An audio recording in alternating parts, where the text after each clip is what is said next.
Hi all welcome to Shaz world. അപ്പോൾ നമ്മളിന്ന് വന്നിട്ടുള്ളത് ഇപ്പോൾ ട്രെൻഡിങ് ആയിട്ടുള്ള ഇഫ ചിക്കൻ്റെ റെസിപ്പി ആയിട്ടാണ്. കുറേ വീഡിയോസിൽ ഇങ്ങനെ ഇഫ ചിക്കൻ ഉണ്ടാക്കുന്നത് കണ്ട് അപ്പോൾ ഇതിൻ്റെ ടേസ്റ്റ് എന്താണെന്ന് അറിയാനായിട്ട് നമുക്കും ഉണ്ടാക്കി നോക്കാം. അപ്പോൾ നേരെ നമുക്ക് നമ്മുടെ വീഡിയോയിലേക്ക് പോയാലോ.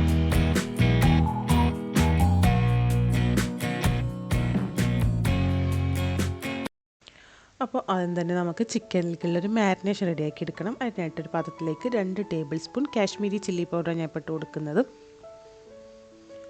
ഇനി ഇതിലേക്ക് ആവശ്യത്തിനുള്ള ഉപ്പിട്ട് കൊടുക്കാം. ഒരു മുഴുവൻ ചിക്കനിലേക്ക് വേണ്ട മസാലയാണിത്. അതുപോലെ ഒരു 1/4 ടേബിൾ സ്പൂൺ കുരുമുളക് പൊടി, ഒരു 1/4 ടേബിൾ സ്പൂൺ നല്ല ജീരകത്തിൻ്റെ പൊടി, ഇനി ഒരു 1/4 ടേബിൾ സ്പൂൺ ഇഞ്ചി വെളുത്തുള്ളി പേസ്റ്റും കൂടെ ഇട്ട് കൊടുത്തിട്ടുണ്ട്. ഇനി ഇതിലേക്ക് ഒരു 2 ടേബിൾ സ്പൂൺ ഒട്ടും പുളിയില്ലാത്ത തൈരാണ് ഇട്ട് കൊടുത്തിട്ടുണ്ട്. പുളി ഇല്ലാത്ത തൈര് ആയതുകൊണ്ട് തന്നെ ഞാൻ ഒരു ഫുൾ ചെറുനാരങ്ങയുടെ നീരും കൂടെ ഒഴിച്ചു കൊടുക്കുന്നുണ്ട്. ഇനി ഇതിലേക്ക് ഒരു ടേബിൾ സ്പൂൺ മുതൽ ഒരു ടേബിൾ സ്പൂൺ വരെ ഒലിവ് ഓയിൽ ഒഴിച്ചു കൊടുക്കാം. ഇത് നല്ലപോലെ ഒന്ന് മിക്സ് ചെയ്തെടുക്കണം. ഇപ്പോൾ ഇതിൽ നാരങ്ങയുടെ അതുപോലെ ഓയിൽ എല്ലാം കൂടെ ഉള്ളതുകൊണ്ട് പിന്നെ നമ്മൾ എക്സ്ട്രാ വെള്ളമൊന്നും ആഡ് ചെയ്യാതെ തന്നെ നമുക്കൊന്ന് നല്ലപോലെ ഒന്ന് മസാല റെഡിയാക്കി എടുക്കാം. നിങ്ങൾക്ക് നല്ല കട്ടിയായി തോന്നുകയാണെങ്കിൽ വേണമെന്നുണ്ടെങ്കിൽ മാത്രം കുറച്ച് വെള്ളം ഒഴിച്ചു കൊടുത്താൽ മതി. നല്ലപോലെ ഒന്ന് മിക്സ് ചെയ്തെടുത്തിട്ടുണ്ട്. ഇത് നമുക്കിതിലേക്ക് ചിക്കൻ ഇട്ടിട്ട് ചിക്കൻ നല്ലപോലെ തേച്ച് പിടിപ്പിക്കണം. ഞാനിപ്പോൾ ഒരു ചിക്കൻ 2ആയിട്ട് കട്ട് ചെയ്തെടുത്തതിന് ശേഷം ഒന്ന് വരഞ്ഞു കൊടുത്തിട്ടുണ്ട്. പിന്നെ അത് മാത്രമല്ല ഒന്ന് ബീറ്റ് ചെയ്ത് ഒന്ന് ഒരു ഹാമർ വെച്ച് ഒന്ന് പതുക്കൊന്ന് ബീറ്റ് ചെയ്ത് കൊടുത്തിട്ടും കൂടെ ഉണ്ട്. നല്ലപോലെ മസാലയൊക്കെ പിടിക്കാൻ വേണ്ടിയിട്ടാണ്. അപ്പോൾ എല്ലാ സൈഡിലും ഈ മസാല നല്ലപോലെ ഒന്ന് തേച്ച് പിടിപ്പിക്കണം. ഇതിപ്പോൾ 2 പീസായിട്ട് തന്നെ കട്ട് ചെയ്യണമെന്നൊന്നുമില്ല കേട്ടോ. നിങ്ങൾക്ക് വേണമെന്നുണ്ടെങ്കിൽ 4 പീസൊക്കെ ആയിട്ട് കട്ട് ചെയ്തെടുക്കാം. ഞാനിപ്പോൾ 2 പീസായിട്ടേ കട്ട് ചെയ്തെടുത്തിട്ടുള്ളൂ. ഇതുപോലെ ഓരോ പീസിലും നല്ലപോലെ മസാല തേച്ച് പിടിപ്പിക്കണം. പിന്നെ ഇപ്പോൾ നമ്മുടെ വീഡിയോ കണ്ടുകൊണ്ടിരിക്കുന്ന ആരെങ്കിലും നമ്മുടെ ചാനൽ ഇതിൽ സബ്സ്ക്രൈബ് ചെയ്തിട്ടില്ല എന്നുണ്ടെങ്കിൽ നിങ്ങളിപ്പോൾ തന്നെ സബ്സ്ക്രൈബ് ചെയ്യും കേട്ടോ. അതുപോലെ തന്നെ നിങ്ങൾക്ക് നമ്മുടെ റെസിപ്പീസൊക്കെ ഇഷ്ടപ്പെടുകയാണെങ്കിൽ നിങ്ങളൊന്ന് ലൈക്ക് ചെയ്യുക, ഷെയർ ചെയ്യുക. നിങ്ങളുടെ അഭിപ്രായങ്ങളൊക്കെ നമ്മുടെ കമൻറ്റ് ബോക്സിലൊന്ന് എഴുതി അറിയിക്കുകയും കൂടി ചെയ്യാം. ഇതിപ്പോൾ നല്ലപോലെ മസാല പരട്ടിയെടുത്തതിന് ശേഷം നമുക്ക് ഇത് കുറച്ച് സമയം ഒന്ന് റെസ്റ്റ് ചെയ്യാനായിട്ട് വെക്കണം. മസാല നല്ലപോലെ അതിൽ പിടിക്കാൻ വേണ്ടിയിട്ടാണ്. ഒരു 4 മുതൽ 5 മണിക്കൂർ വരെ ഒന്ന് റെസ്റ്റ് ചെയ്യാൻ വെക്കുകയാണെങ്കിൽ നല്ലപോലെ മസാലയൊക്കെ പിടിച്ചു വരും. അപ്പോൾ ഞാനിപ്പോൾ എന്തായാലും നല്ലപോലെ മസാല പുരട്ടിയതിന് ശേഷം ഒന്ന് ഫ്രിഡ്ജിൽ വെക്കുകയാണ്. കവർ ചെയ്തെടുത്തിട്ട് ഫ്രിഡ്ജിൽ വെക്കാം.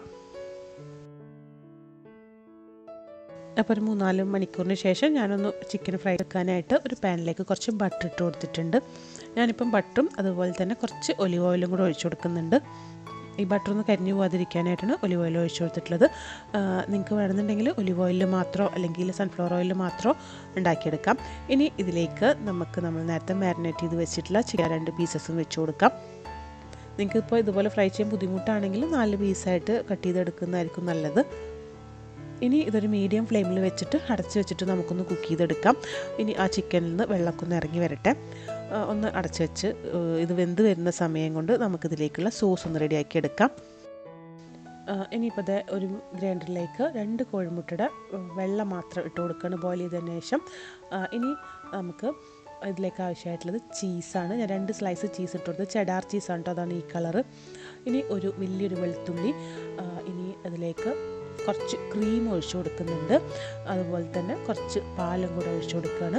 ഇനി ആവശ്യത്തിനുള്ള ഉപ്പിട്ട് കൊടുക്കാം. അതുപോലെ തന്നെ വളരെ കുറച്ച് ഒലിവ് ഓയിലും കൂടെ ഒഴിച്ചു കൊടുക്കുന്നുണ്ട്. എന്നിട്ട് നല്ലപോലെ ഒന്ന് ഗ്രൈൻഡ് ചെയ്തെടുക്കണം. ഇനിയിപ്പോൾ നല്ല കട്ടിയായിട്ട് തോന്നുകയാണെങ്കിൽ നമ്മൾ മിക്സിയിലിട്ടതിന് ശേഷം കുറച്ചും കൂടെ പാലൊഴിച്ചു കൊടുത്തിട്ട് ഒന്ന് ലൂസാക്കി എടുത്താൽ മതി. ഒരുപാട് ലൂസായി പോകരുത്. അപ്പോൾ നല്ലപോലെ ഒന്ന് അടിച്ചെടുക്കാം. അപ്പോൾ ഈ ഒരു തിക്നെസ്സിലാണ് നമുക്ക് കിട്ടേണ്ടത്.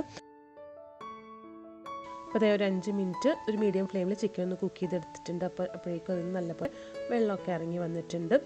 ഇത് നമുക്ക് പതുക്കെ ചിക്കൻ ഒന്ന് തിരിച്ചിട്ട് കൊടുക്കാം. ഞാനിപ്പോൾ ഇത് വലിയ പീസായിട്ട് കട്ട് ചെയ്തെടുത്തതുകൊണ്ട് തന്നെ തിരിച്ചിടാനൊക്കെ കുറച്ച് ബുദ്ധിമുട്ടാണ്. ഒരു 4 പീസൊക്കെ ആയിട്ട് കട്ട് ചെയ്യണമെങ്കിൽ കുറച്ചും കൂടി ഈസി ആയിട്ട് നമുക്ക് തിരിച്ചിട്ട് കൊടുക്കാനൊക്കെ പറ്റും. 2 സൈഡും തിരിച്ചിട്ട് കൊടുക്കുക. ഇനി ഇത് മസാല കരിയാതെ നോക്കണം. അപ്പോൾ നമുക്കിനി തിരിച്ചിട്ട് കൊടുത്തതിന് ശേഷം പിന്നെ ലോ ഫ്ലെയിമിൽ വെച്ചിട്ട് ഒന്ന് കുക്ക് ചെയ്തെടുത്താൽ മതി. അപ്പോഴാണ് ചിക്കൻ്റെ ഉള്ളിലൊക്കെ നല്ല പോലെ വെന്ത് വരുള്ളൂ.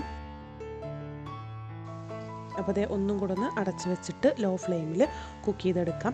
ഇതൊന്നും കൂടെ വെള്ളമൊക്കെ ഒന്ന് ഇറങ്ങി വരും. ഇപ്പോൾ ഒരു 4-5 മിനിറ്റ് കഴിഞ്ഞപ്പോഴേക്കും നല്ല വെള്ളം ഇറങ്ങി വന്നിട്ടുണ്ട്. അപ്പോൾ ഞാൻ തുറന്ന് വെച്ചിട്ട് ഒന്ന് വറ്റിച്ചെടുക്കുകയാണ്. ഇപ്പോൾ വെള്ളമൊക്കെ വറ്റി വന്നിട്ടുണ്ട്. ലോ ഫ്ലെയിമിൽ തന്നെ ഇട്ടാൽ മതി, അല്ലെങ്കിൽ ആ മസാല കരിഞ്ഞു പോവും. ഇനി നമുക്ക് വീണ്ടും ഇതിൻ്റെ സൈഡൊക്കെ ഒന്ന് തിരിച്ചു മറിച്ചൊക്കെ ഇട്ട് കൊടുക്കാം. അപ്പോൾ ഈ ഒരു സൈഡ് കണ്ടില്ലേ നല്ലപോലെ കുക്കായി വന്നിട്ടുണ്ട്. മസാല കരിഞ്ഞിട്ടൊന്നുമില്ല, പക്ഷെ നല്ലപോലെ ചിക്കനിലെ മസാലയൊക്കെ ഒന്ന് കോട്ട് ചെയ്ത് വന്നിട്ടുണ്ട്. 2 സൈഡൊന്ന് തിരിച്ച് ഈ സൈഡും കൂടെ ഒന്ന് തിരിച്ചിട്ട് കൊടുക്കാം.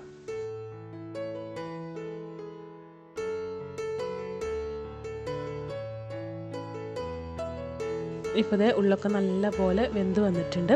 ഇനി നല്ല ലോ ഫ്ലെയിമിൽ തന്നെയാണ് ഞാനിപ്പോൾ ഇട്ടിട്ടുള്ളത്. നമ്മളിത് റെഡിയാക്കി വെച്ചിട്ടുള്ള ആ ഒരു മിക്സ് ഇതിൻ്റെ മേലെ ഒഴിച്ചു കൊടുക്കണം. ഈ ഒരു തിക്നെസ്സിൽ തന്നെ ആവണം കേട്ടോ. ഒരുപാട് വെള്ളം പോലെ ആവാനും പാടില്ല. ഭയങ്കര കട്ടിയായി കഴിഞ്ഞാലും ടേസ്റ്റ് ഉണ്ടാവില്ല. ഇതിൻ്റെ മേലെ ഇതുപോലെ ഇങ്ങനെ എല്ലാ ഭാഗത്തേക്കും സ്പ്രെഡ് ചെയ്ത് കൊടുക്കണം. ഞാനിപ്പോൾ ഒരു ലോ ഫ്ലെയിമിൽ ഇനി ഇതിലേക്ക് മൊത്തമായിട്ട് തേച്ച് കൊടുത്തതിന് ശേഷം അടച്ചു വെച്ചിട്ടൊന്ന് ഒരു 4-5 മിനിറ്റ് കൂടെ കുക്ക് ചെയ്തെടുക്കാനായിട്ട് പോവാണ്. ഇനി ഇതൊന്ന് പതുക്കെ ഒരു സ്പൂൺ വെച്ച് തന്നെ ഒന്ന് ഇതിൻ്റെ മേലെ ചിക്കൻ്റെ മേലെ ഒന്ന് സ്പ്രെഡ് ചെയ്ത് കൊടുക്കുന്നുണ്ട്. ഇനി ഒരു ലോ ഫ്ലെയിമിൽ തന്നെ വെച്ചിട്ട് അടച്ചു വെച്ചിട്ട് ഒരു 4-5 മിനിറ്റ് ഒന്ന് കുക്ക് ചെയ്തെടുക്കാം. അപ്പോൾ ഇതെല്ലാം കൂടെ ഒന്ന് മിക്സായിട്ട് നല്ലൊരു ടേസ്റ്റിൽ വരും. ഒന്ന് അടച്ചു വെച്ച് കൊടുക്കണം കേട്ടോ. ഇപ്പോൾ ഇതേ ഒരു 4-5 മിനിറ്റ് കഴിഞ്ഞിട്ടുണ്ട്. നല്ലപോലെ എണ്ണയൊക്കെ തെളിഞ്ഞ് വന്നിട്ട് വേണ്ടിയില്ലേ, നല്ല അടിപൊളി ടേസ്റ്റ് ആട്ടോ. ഞാനതൊന്ന് ഗാർണിഷ് ചെയ്യാൻ വേണ്ടി കുറച്ച് മല്ലിയില ഇട്ടുന്നുള്ളൂ. ഫ്ലെയിം ഓഫ് ചെയ്യാം.